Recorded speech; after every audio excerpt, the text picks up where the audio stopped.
The talk I'm going to give today has this as an outline. I'll first describe the questions that are behind what I'll be talking about. The talk will be mostly expository. I think the objective is to take the two traditional approaches to degeneration of Hodge structures, one where you look at things purely Hodge theoretically, going back to the work of Schmidt and then Catani, Kaplan, Schmidt, and Kashiwara, Kawai, and others. The other is to look at things algebro-geometrically, work of Steenbrink and a lot which followed that, and sort of blend those a bit. Most of what I say is drawn from the literature, and at the end of the talk, I'll give a set of references. If I don't get through the whole talk running out of time, this is posted on the IAS site for this, this program. The first question is this: if we start with a smooth projective variety, what can it degenerate to? And here I'm interested in the extremal cases, the sort of generic degeneration or the worst degeneration. The Hodge theoretic translation of this is take a polarized primitive Hodge structure and ask what can that degenerate to. It's a purely Hodge theoretic question. So the question translates then into what are the extremal degenerations of a polarized Hodge structure, and I'll define what I mean by extremal below. The second question looks at the other way around, starting with the singular variety. What information or Hodge theoretic information about the smoothings of that singular variety are contained in the singular variety alone, or the singular variety and the tangent space to its deformations? I think this is a question that goes back, among other places, to the early work of Bob Friedman back in the 80s. One of the interesting things here is that there are what might be called Hodge theoretic smoothings and algebro-geometric ones. And the Hodge theoretic ones turn out to be, in many cases, larger than the algebro-geometric ones. Another part of this question is about looking at the singular variety is what is the cohomological formulation of what will be defined to be the refined differential of the period map at infinity. The sort of crude differential is just given by the sort of limiting mixed Hodge structure and the action of the logarithms of monodromy. We want finer information than that. And another question then related to this is what are the maximal monodromy cones that can arise algebro-geometrically? And in particular here, there were properties that Deline spoke about some weeks ago in his talk, that monodromies in several parameters, very special properties that monodromy cones have.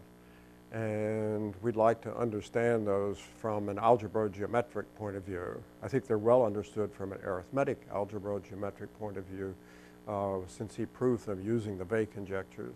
Here we want to do the, if you like, from a more computational point of view. Some terminology and notations. This will be a, whoops, wrong button.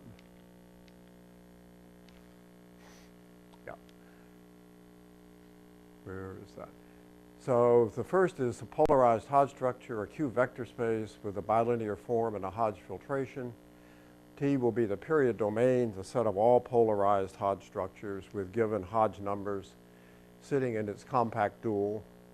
It's a homogeneous space of a real semi-simple Lie group by a compact subgroup. The compact dual is a homogeneous space of a complexification by a parabolic.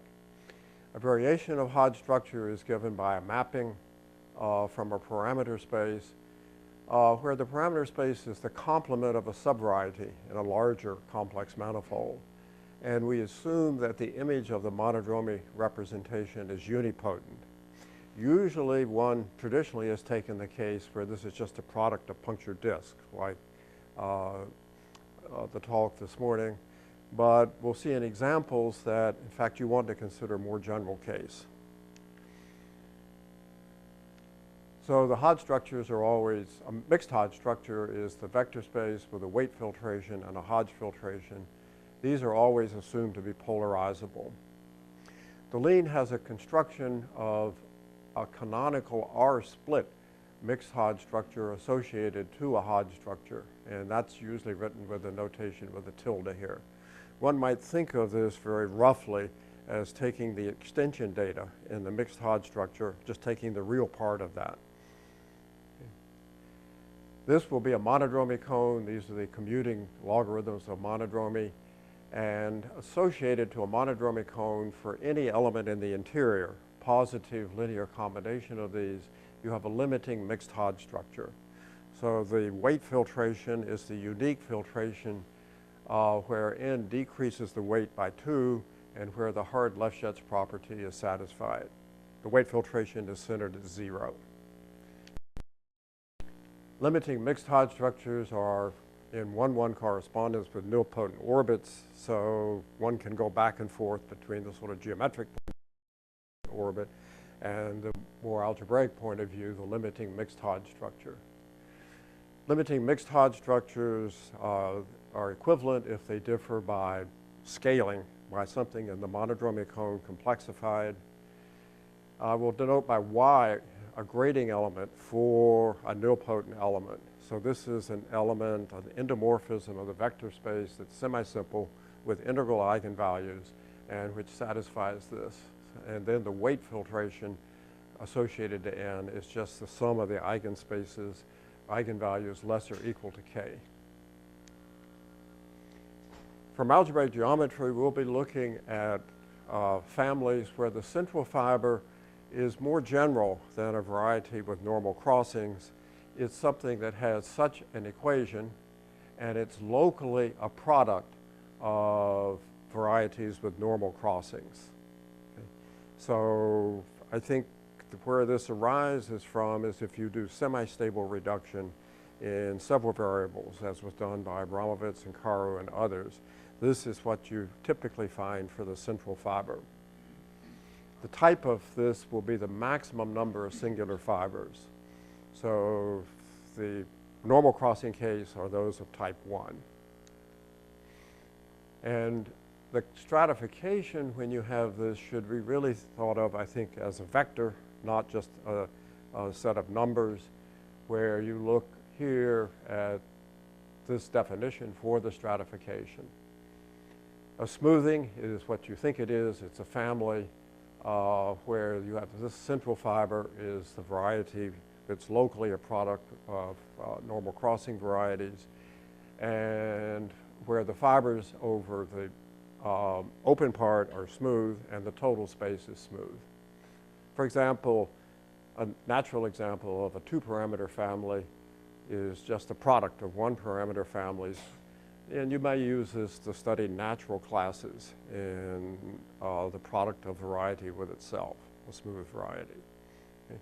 You could do that by looking at the diagonals in here, but then you run into problems because when you look at the diagonal in here, you get a singular total space. So you have to do some sort of semi-stable reduction to get at it. It's probably conceptually simpler to just look at the 2-parameter case where the total space is smooth.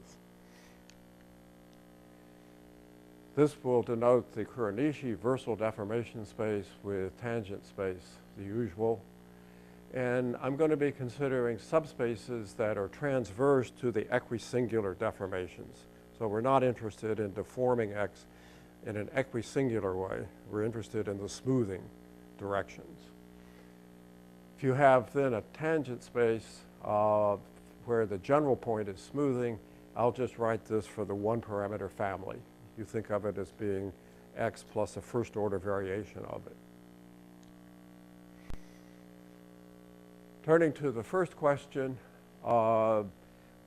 in the period domain, that breaks up into open orbits under the semi-simple real Lie group. And the boundary of the period domain, you can think of that as some sort of degenerate Hodge structures, is a union of orbits whose codimension is bigger than or equal to 1. In general, there are several codimension 1 orbits, but there's a unique closed orbit. The closed orbit may be totally real. That means it's half the dimension. Its real dimension is the complex dimension of the ambient space. Or, if you like, the intrinsic Levy form of the closed orbit is 0. It has no complex directions. Or not totally real. These cases are also very frequent. Just to give an example, the almost simplest example is the upper half plane, or the unit disk and its boundary. Almost simplest example is the incidence is the case of SU21, where the compact dual is the incidence variety consisting of a line and a point on that line in P2. So it sits in P2 across the dual P2. I should have said, by the way, that these results that I'll state here are based on joint work with Mark Green and Colleen Robles and drawing on work that Matt Kerr and Greg Perlstein did. Coming back to the SU21 example, there are 3 open orbits. Here, this is the unit ball in P2. So the point is on a line through the ball, the point is outside the ball, the line goes through the ball, and here the line and point are outside the ball. These are the 2 codimension 1 orbits, and this is the unique closed orbit. This one have the special property that they fiber over Hermitian symmetric domains. Here you just forget in the first one, where is the red dot? Yeah. In the first one, you just forget the line and map to the point. In the third one, you forget the point and map to the line. The middle one is the most interesting one from Hodge theoretic point of view. So classical means it fibers holomorphically or anti-holomorphically over Hermitian symmetric domain. The middle one is a Mumford-Tate domain for polarized Hodge structure, weight 3, with these Hodge numbers, and which has an action of an imaginary quadratic field. The period mapping in one variable, going back to the work of Schmidt, lifts to the upper half plane, satisfying. This just means that when you go around the origin, you change the image of the period mapping by the action of monodromy. If you unwind the lift to the upper half plane in this way, then it drops to the punctured disk, and Schmidt proved that you get a limit point in the compact dual. The limit point is not well defined. It depends on a choice of a tangent vector at the origin of the disk if you write it out. So what you get is really an equivalence class of filtrations. But so it's in general outside of the period domain. And Schmidt proved that this is a nilpotent orbit and have a corresponding limiting mixed Hodge structure. The reduced limit, or naive limit, as the words, the way that Matt and Greg use, is what the word suggests, that you just lift the period mapping to the upper half plane and just go out to infinity.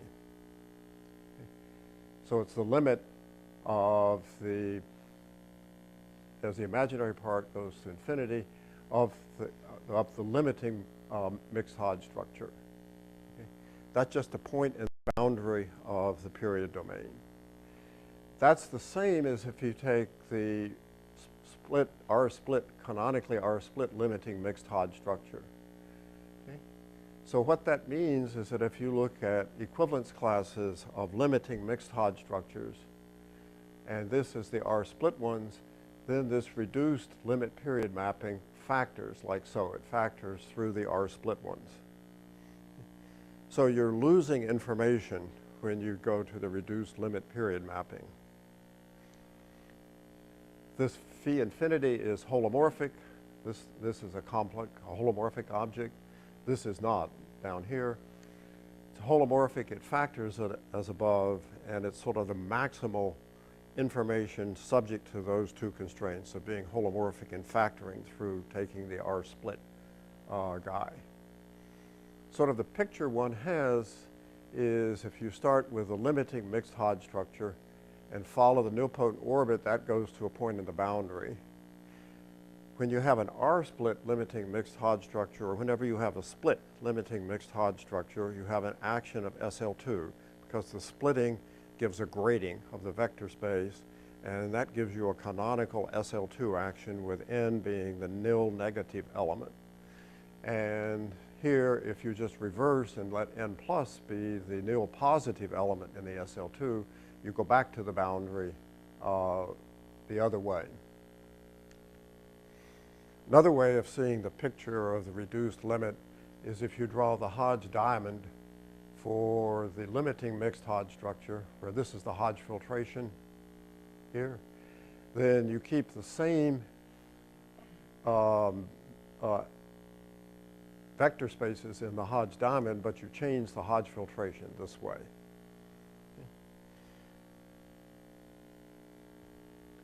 So at least in the case of I don't know what classical is here.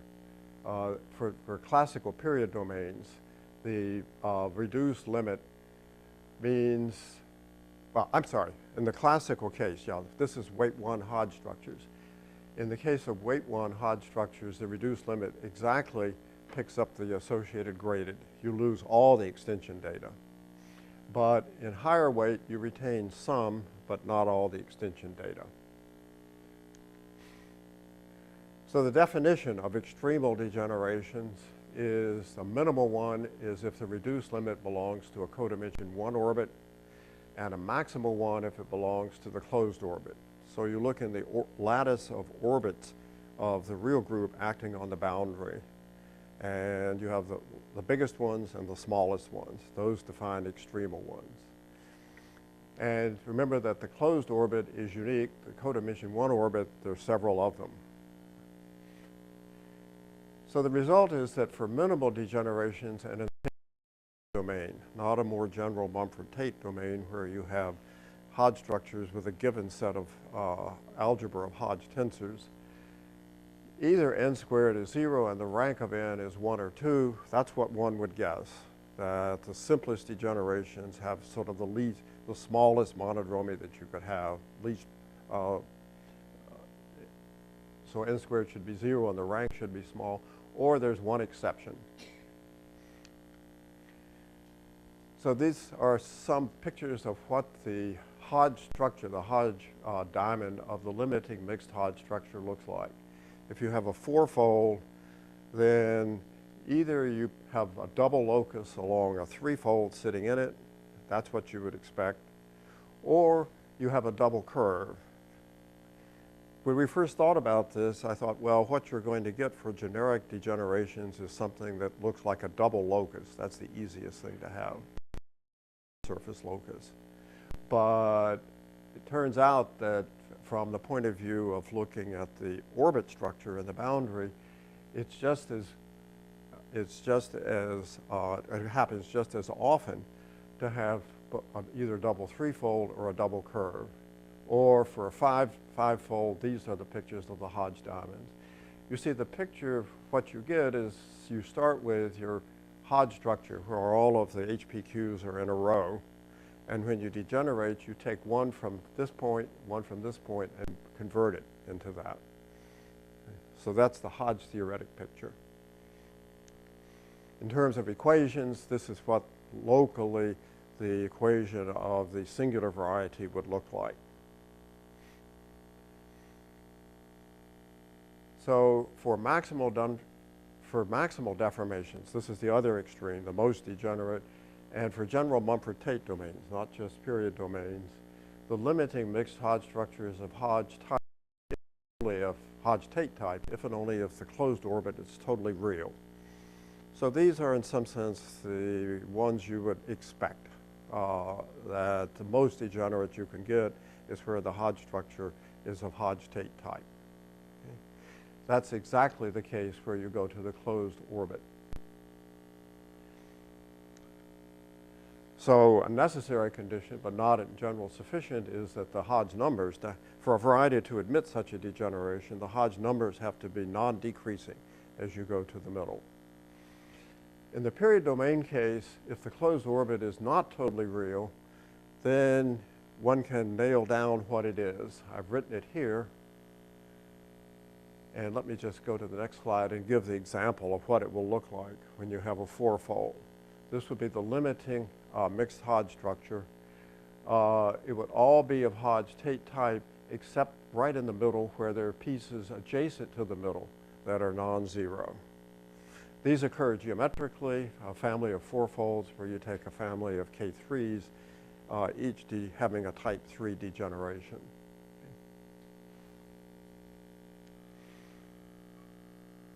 In general, the picture for Mumford-Tate domains is more complex, as you would expect, and it's also more interesting.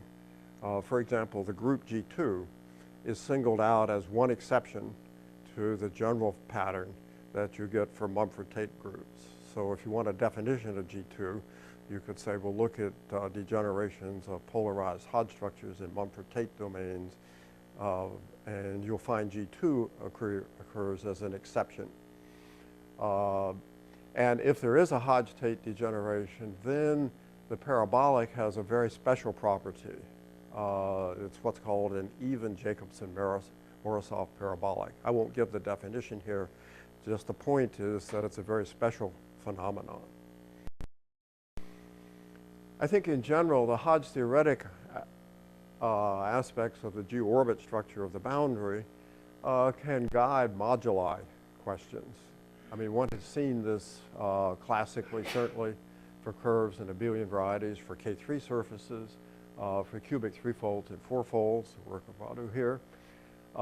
These are all classical, that is, that their period domain is a bounded symmetric domain, but also Merrill-Quintics, which is a non-classical case, where knowing the Hodge theoretic degeneration does help guide what the moduli should be.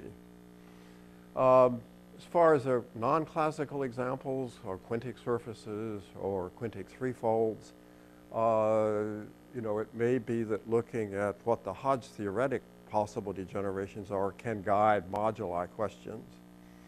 For example, just just to throw one out, look at smooth projective varieties such that all the degenerations of their polarized Hodge structure are extremal.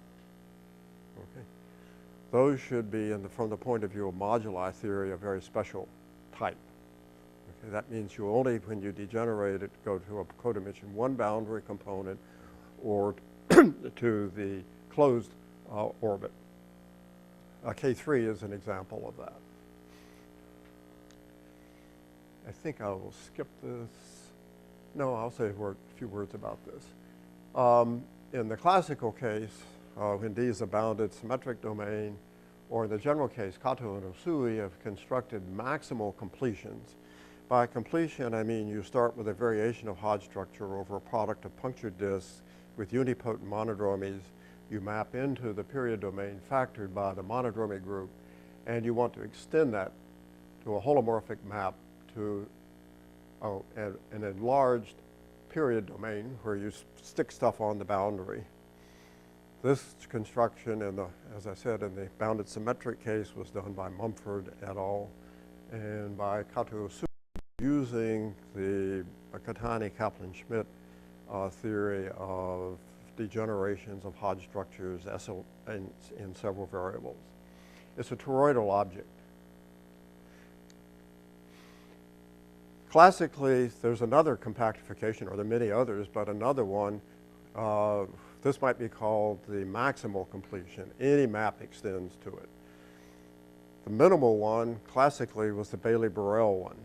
And that has the property that if you start with any S star, can be singular, and take any, you take any variety S, take out a proper closed subvariety to have S star.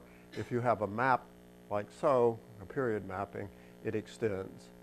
That is the Bailey-Burrell. Bailey-Burrell has that property, that it's not just maps from punctured disks in that extend, but it's a map from anything in, okay, that extends analytically. So you have this property of that any map extends. In the classical case, as a set, what you stick on the boundary here are the associated graded to all the limiting mixed Hodge structures. Okay? And then you have to put a topology on, done by Siegel sets and so on. An important point, though, is that if you start with an algebraic variety here, then the image in the classical case has ample canonical bundle. If you go to these toroidal compactifications, the canonical bundle of what you map in is not ample in general. The Satake compactifications and the things that arise in Shimura varieties. Having an ample canonical bundle is a very nice property, of course. The generalization of that would be to take this line bundle and ask, is there a completion where this gives an ample line bundle on the image? Not known.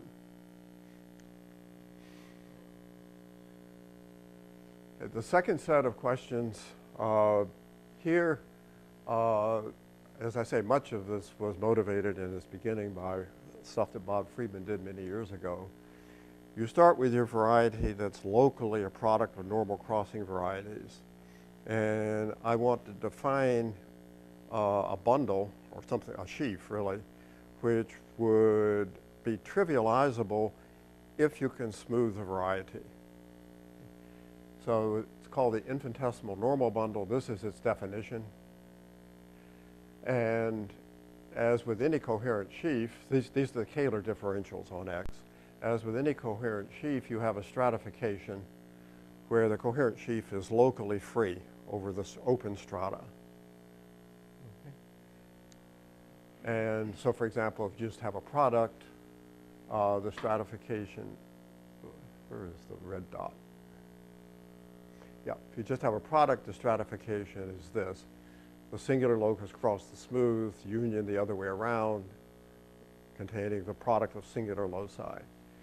So this infinitesimal normal bundle will be defined to be trivializable if it has a set of global sections such that over each open strata, a subcollection of those frame it. So you have global sections such that subsets of them frame the infinitesimal normal bundle over the strata. So of course, this is motivated by the example that if you have a central fiber in a degeneration, then it's trivializable, and these sections are just the differentials of the parameters. If X is locally a normal crossing divisor, then the singular locus, well, the stratification is just X naught contains a singular locus. And the X1 is what Bob called the infinitesimal normal bundle. If this is trivializable, then this line bundle, I have trouble finding the red dot here. Well, that didn't work. Well, I think if it's trivializable, then then of course it's a direct sum of trivial bundles over the connected components of the singular locus. Okay?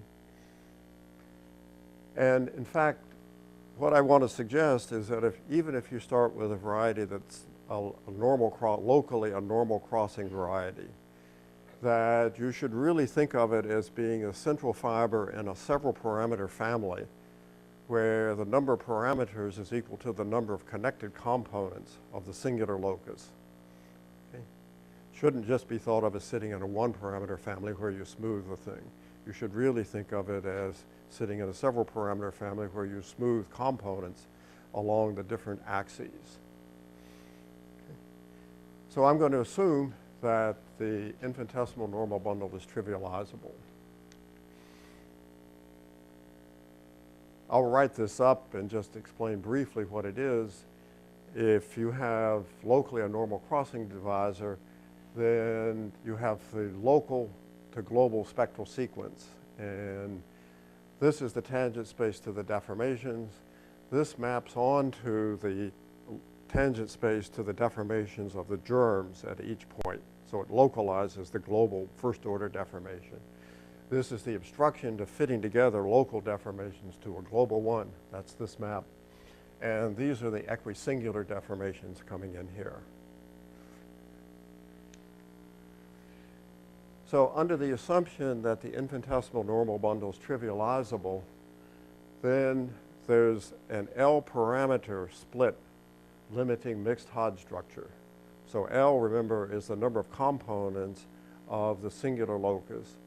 And what we're saying is just given X alone with this assumption on the infinitesimal normal bundle, then you get a limiting mixed Hodge structure in L parameters.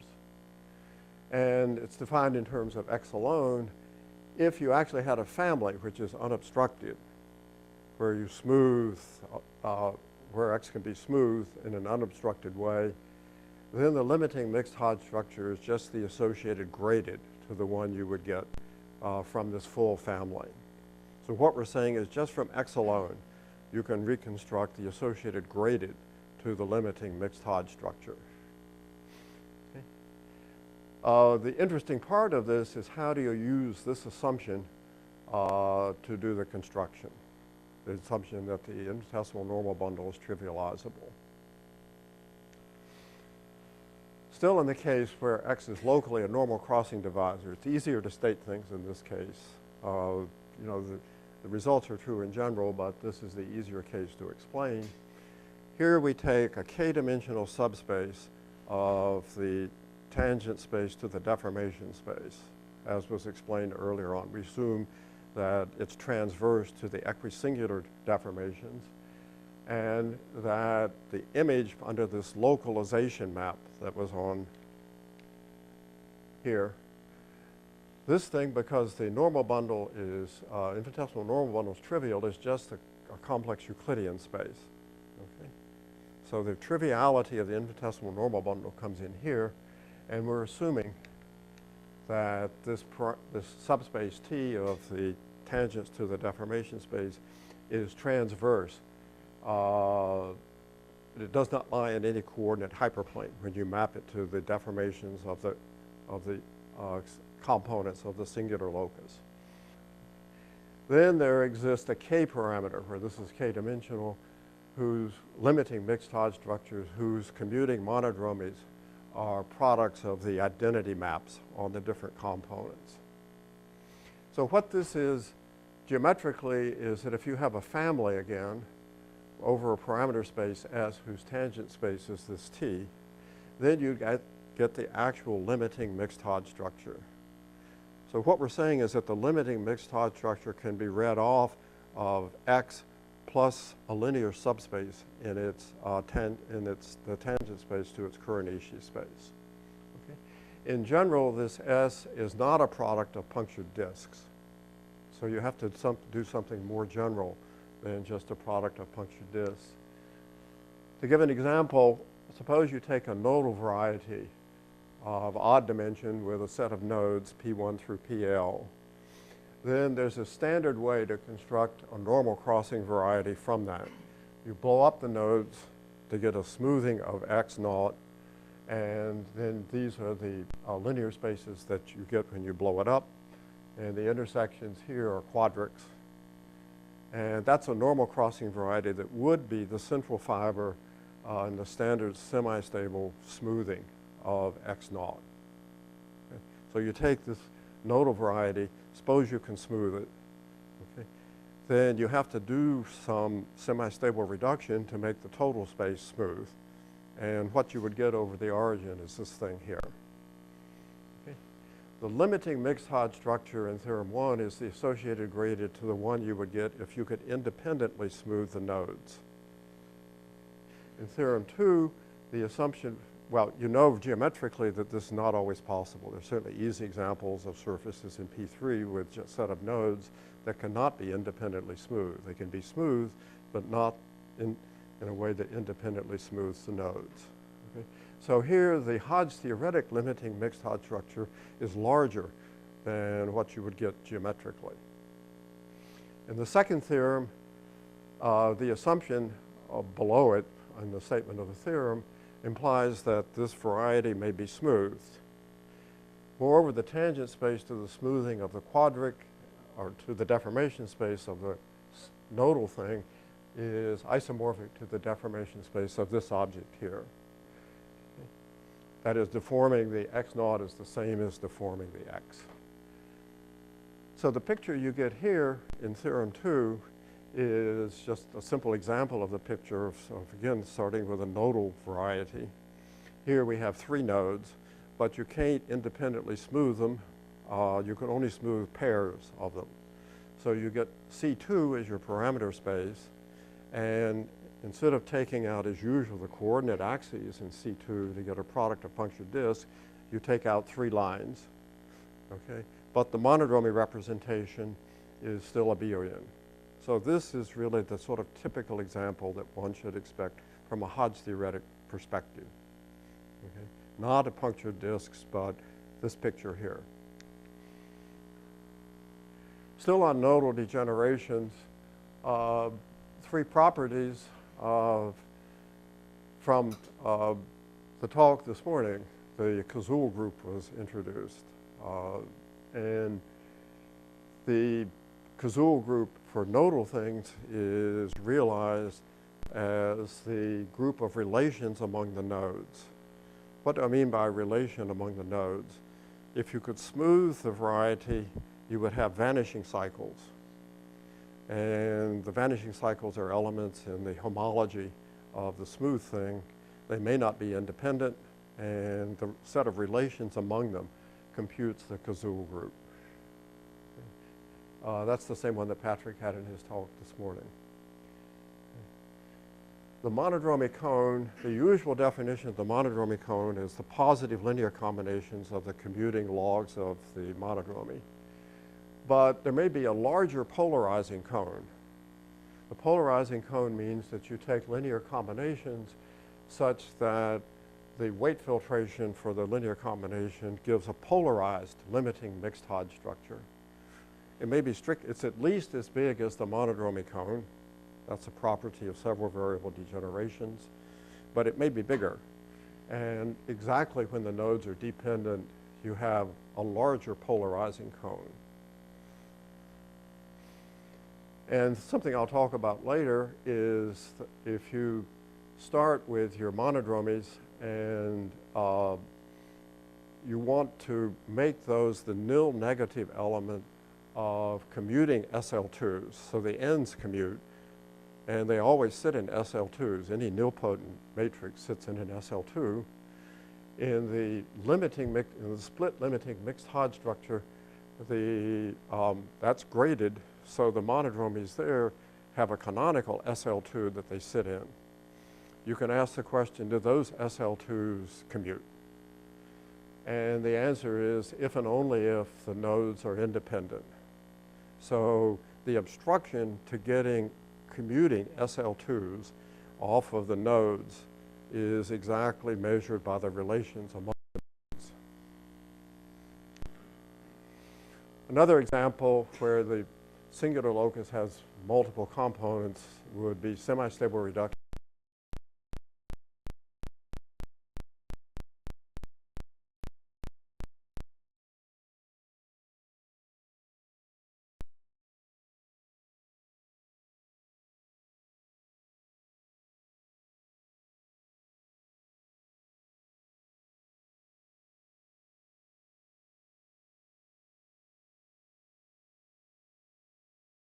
Big Hodge-Tate piece.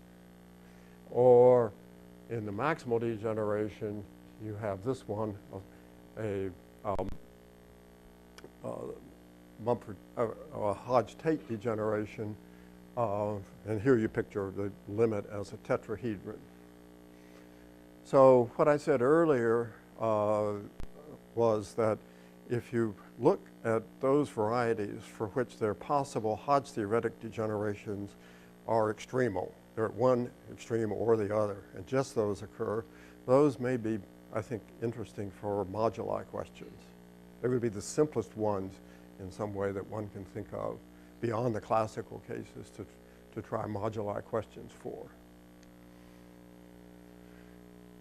two general properties associated to families having simple fibers, you get an upper bound on how big the monodromy cone can be.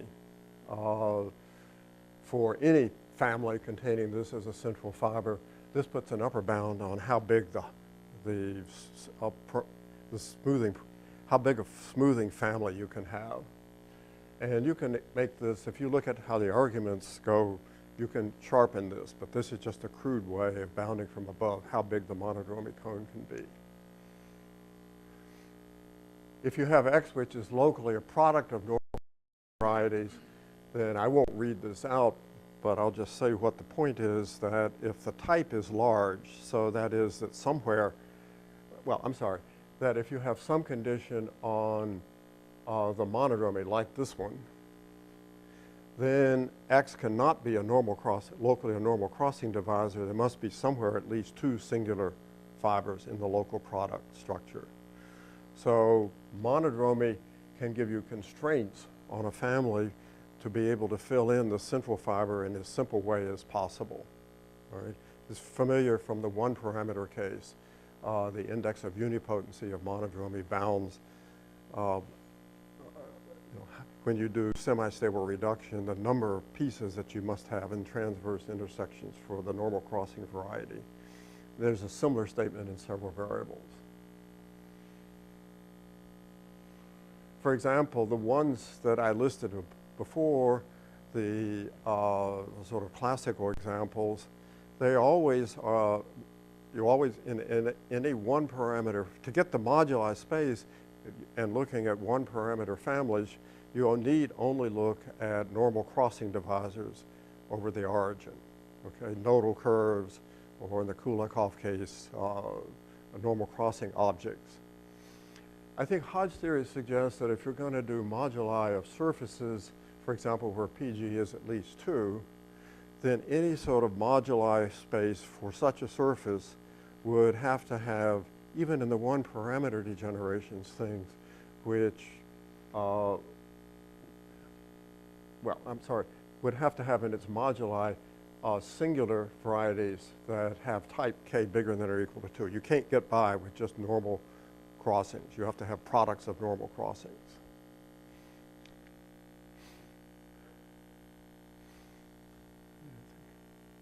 I think I will skip this discussion. This was about the refined differential of the period map, but I want to talk a little bit about some of the arguments that went into the results that I stated. So on the first question, the thing about extremal degenerations, this is some mix of Hodge theory and Lie theory. And it builds on work that Matt and Greg did, on earlier work that I did with Mark. The main points are this, that if you start with a Hodge structure, polarized Hodge structure, then on the Lie algebra with a Cartan killing form, there's a Hodge structure. So start for the Hodge structure on a vector space, then on the endomorphisms, there's a Hodge structure. Okay. That gets you then into Lie theory, because these are the tangent space to the group, of course. If you have a mixed Hodge structure, then you have Deligne's canonical R-split mixed Hodge structure. And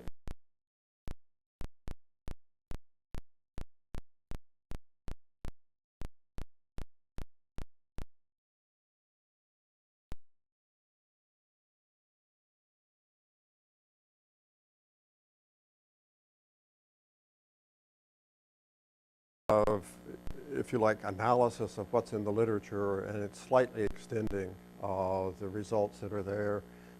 This is work to Bob some years ago, Steenbrink. The book by Peter Steenbrink on chapter 11 has a very nice treatment of degeneration of Hodge structures with one parameter. There's been some work in this L parameter case by Fujisawa showing that you get, in some cases, mixed Hodge structures in a several parameter situation. So far as I know, he hasn't done the case where you get limiting mixed Hodge structures. And there's a significant difference between just having a mixed Hodge structure and a limiting one. It's sort of like having a Hodge, the limiting mixed Hodge structure, the way I think of it, is that tosses into a Hodge diamond the hard Lefschetz theorem. That's the difference between just a general Hodge diamond and a Hodge diamond with a hard Lefschetz theorem. So just to give a bit the flavor of some of the computations, in the one parameter case, I'll just do this because the notation is simpler. There's a standard spectral sequence that you get whenever you have a family of varieties over the disk with smooth total space and normal crossing divisor over the origin. Then there's standard spectral sequences that analyze the topology in that situation. And the E1 term is a sum of, as you would expect, cohomology of the strata with Tate twists with a complicated set of indices because the weights are not intuitive, I think, at least to me. The differential D1 is expressed in terms of various restriction and Giesen maps, restriction from a strata to a substrata, or a Giesen map from a strata to something lying above it.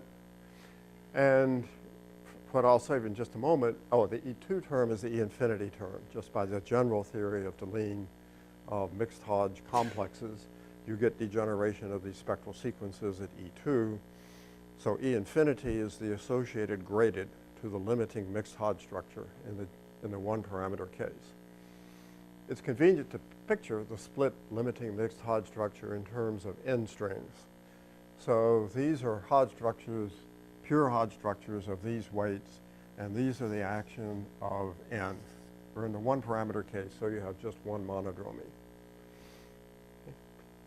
This should be HK, is a Hodge structure with weight k.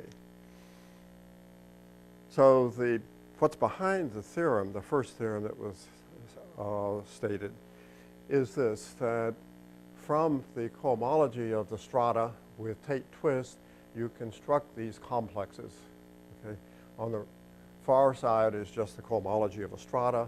Here you have the cohomology of the next strata up. Here you have the cohomology of the next strata down with a Tate twist, and you get maps. This is a Giesen map. That's a restriction map. Here you have a Giesen map this way. You have a restriction map this way, and so on.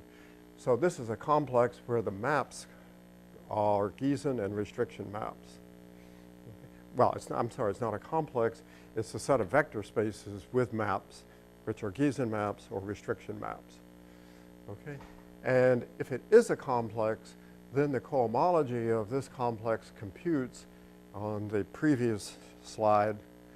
The terms in this presentation of the limiting mixed Hodge structure are read off by the cohomology of this complex at this spot. So it's just a way of getting your hands computationally on how to compute the limiting mixed Hodge structure.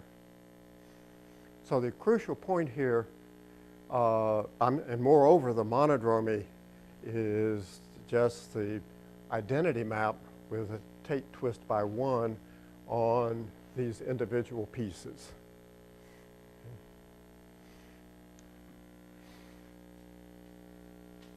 So this just explains what the monodromy is here, notationally. So the important observation where the trivialization of the infinitesimal normal bundle comes in is that with this assumption, then the Giesen maps and the restriction maps on this picture anti-commute. That's the condition to have a complex. So this condition implies that this thing is actually a complex. Okay? So that's really the essential observation. Okay? So perhaps new ingredient is that the monodromy decomposes with this trivialization of the infinitesimal normal bundle as just one, once you've trivialized it, over the different components. So really that is behind the suggestion you should consider the singular fiber as sitting in an L parameter family where L is the number of components of the singular locus, and where the different monodromies are just the identities, ones on the different components. Okay. I'll come back to that. There's also an SL2, a product, there are SL2s acting on the E1 terms. They're commuting SL2s. I've told you what the NIs are. They're just the identity on the components. And these are the grading elements here. Okay. Once you have a nil, an N, and a grading for N, then Jacobson-Morozov says there's a unique SL2 that you can complete that to. Think of 2 by 2 triangular matrices. You have the one with the 1 in the lower left, that's your N. You have the diagonal 1 minus 1, that's your grading element. Then uniquely, there's the upper triangular one. That's Jacobson-Morozov. So with these grading elements, you get commuting SL2s on the E1 term. For the grading element for N, the monodromy, you have the commutation with the grading with D1, it's minus D1. So that means that Y, well, D1 commutes with monodromy, it commutes with the NIs. Those go on to act on the whole limiting mixed Hodge structure. But D1 also commutes with the grading element. So that gives you the grading element on E2, and so on the associated graded to the limiting mixed Hodge structure, you have canonically an SL2 associated to the monodromy N. Okay. But on the individual grading elements for the different components, this relation may not hold, the one that was on the previous overhead. You don't have this commutation relation. Rather, this thing at the top here, it's a morphism of type 0, 0 of pure Hodge structures, but it may not be 0. So it measures the linking. If geometrically, what I'm thinking of, and this is what's going on, is that the vanishing cycles in a family may be localized along the components of the singular locus. Okay. If you think how monodromy acts, when you go around by monodromy, it's the identity outside neighborhoods of the singular locus. Okay. And you know that the vanishing cycles are the image of T minus I, the image of monodromy minus the identity. So that vanishing cycles are localized along the components of the singular locus. Okay. And the vanishing cycles will, of course, have Poincare duals in cohomology. And what the non-commutativity of these SL2s is measuring is the linking between the duals of vanishing cycles on one component with the vanishing cycles on another. It's the, all right. So these examples, here you have commuting SL2s, here you don't.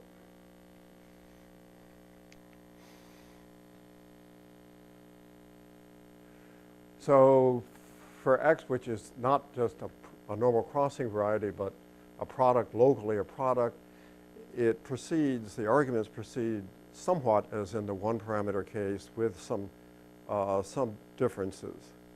The first difference, well, first you can identify the cohomology of general fiber as something localized along the central fiber. Okay, this is a retraction type argument that goes back many years. I think Herb Clemens, way back in the 60s, was doing arguments of this type. So this complex here depends only on the tangent space to the deformation space of the central fiber. So that really suggests why that you can read an awful lot off of the central fiber plus the tangent space in, to the Kuranishi space that you're using. In the one parameter case, you use the wedge of dt over t to start off a complex. Here you have to take the wedge of all of the dt's. So there's a little twist from what you do in the one parameter case to even get the understanding of this complex. To get it started, you have to use this map, and this then appears as the co-kernel of this map with the shift of indices. The second point that I mentioned before is that the monodromies are defined in terms of the connected components of the singular locus. A subtlety, which is in the case already of the one parameter case, is to get a weight filtration. You can't really get a weight filtration off of the log complexes themselves. If you think about it, the most length you're going to get in a filtration off a log complex is n plus 1, where you're in dimension n. You can only have an n-fold residue, iterated residue operator. Monodromy weight filtrations have length 2n plus 1. So you've got to have a filtration with more indices, if you like, than you have strata. So you have to do something different. And there, you know, what one does is go back to this map and sort of think about it, what's encoded in this map, and that suggests what the weight filtration should be. The central point in all of this is the following. So we have this complex, and its hypercohomology gives what we're interested in. It has a Hodge filtration coming off here. It has a weight filtration that I was just discussing. And the weight filtration is related to the monodromy. That's the identities around the different components. So if you take linear combinations, you easily have this just from the definitions. It's almost tautological. What's missing is the hard Lefschetz property.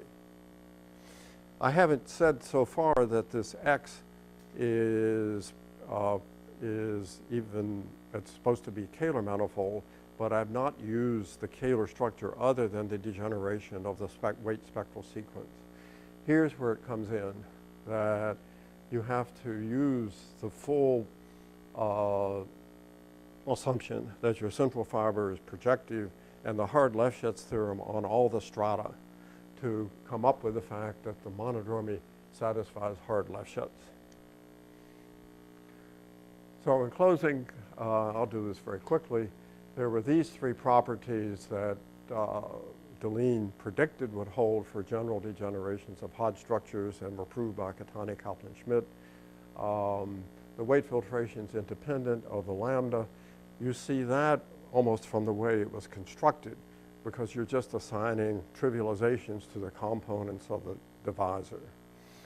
Much more subtle is that this is what's called a relative weight filtration for the weight filtration given by each of the monodromies. And then what was discussed again this morning by Patrick, the Cazul groups vanish in positive weight purity. So this is just repeating what I said a minute ago, that the statement B, the relative weight filtration, really does rely on Hodge theory, on the Hodge-Riemann bilinear relations, both of them. I think I won't get into this because I'm almost out of time.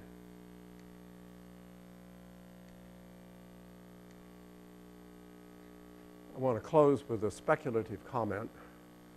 On the graded of the limiting mixed Hodge structure, you have an action of the monodromy from the interior of the monodromy cone, and you have also the action of these individual monodromies. Okay. Now, for each of these lambdas sitting in the monodromy cone, you get an SL2. And it's a theorem of Leyinga and Luntz that these SL2 lambdas, as lambda varies, generate a semi-simple Lie algebra. Okay. On the other hand, we have algebro-geometrically, one is interested in the failure of the NIs to be nil negative elements in commuting SL2s. Okay. So there's a construction of Deligne that gives canonically a set of grading elements for these NIs on the associated graded of the limiting mixed Hodge structure. And this gives us a set of non-commuting, in general, SL2Is that measure really the complexities of how the vanishing cycles behave under monodromy with the Poincare duals. Okay. These generate another Lie algebra. I would think of this this generate another Lie algebra that I think has direct geometric meaning in terms of the geometry of the degeneration. Simple examples suggest that these two are the same. So the Lie algebra generated by the interior of the cone, in this case, is the same as the Lie algebra generated off of the faces of the cone. Okay. If that's true, then you get a condition that this is semi-simple. That's an additional restriction if it's true. An example suggests this, but there's no proof. This would be an additional restriction on monodromy cones beyond the three that are the classical ones. It would also suggest that when one is looking at degenerations of Hodge structures, the traditional way to do it is you take a choice of ordering. So you order the indices. So you say T1 comes before T2, comes before T3 in the parameters. And by a Graham-Schmidt process, Catani, Kaplan, and Schmidt constructed commuting SL2s. It's purely Lie theoretic. It's not algebro-geometric. It's really the Graham-Schmidt type process. Okay? And then you have rather difficult asymptotic, at least to me, estimates on how these Hodge structures behave asymptotically as you go into the origin, especially when you go in tangent, tend to become tangent to an axis. From an algebro-geometric point of view, a more natural object, if this is true, would be to say, okay, you have this semi-simple Lie group naturally associated to the variation of Hodge structure. The variation of Hodge structure will now split into a product corresponding to the factors of the semi-simple Lie group, and we can go down to an irreducible case where these SL2s generate, the SL2s coming off of monodromy, generate the whole group. To a differential geometer, that's a natural situation. You haven't chosen an ordering of anything, and might be worth thinking about as far as the rather subtle and difficult asymptotic analysis of Hodge structures goes. Okay, thank you.